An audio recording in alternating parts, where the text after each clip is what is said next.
This is a continuing excerpt from the book Walden by Henry David Thoreau. I'm just going to check out the first paragraph. When I wrote the following pages, or rather the bulk of them, I lived alone in the woods a mile from any neighbor, in a house which I had built myself, on the shore of Walden Pond in Concord, Massachusetts, and earned my living by the labor of my hands only. I lived there 2 years and 2 months. At present, I am a sojourner in civilized life again. Sojourner would mean somebody who stays, somewhere, or visits. So he is a sojourner in civilized life again. He visits back in civilized life. So he was away, he came back.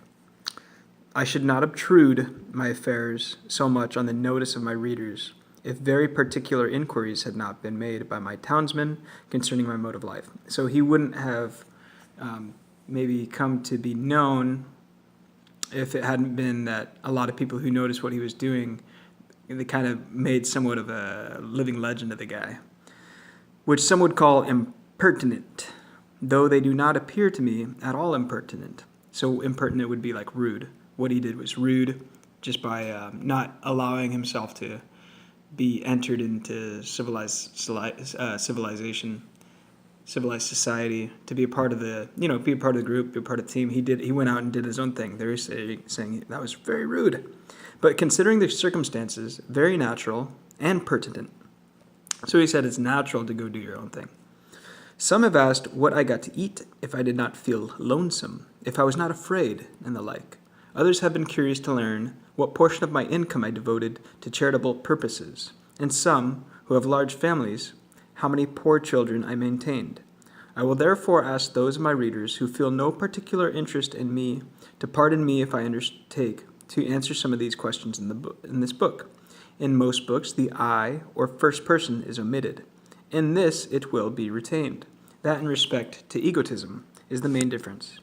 We commonly do not remember that it is, after all, always the first person that is speaking. I should not talk so much about myself if there were anybody else whom I knew as well. Unfortunately, I am confined to this theme by the narrowness of my experience.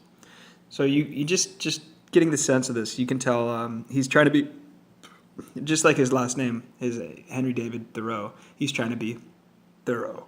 And he's kind of hilarious in that way, if you can find the hilarity of it. And if you read aloud, let me read more.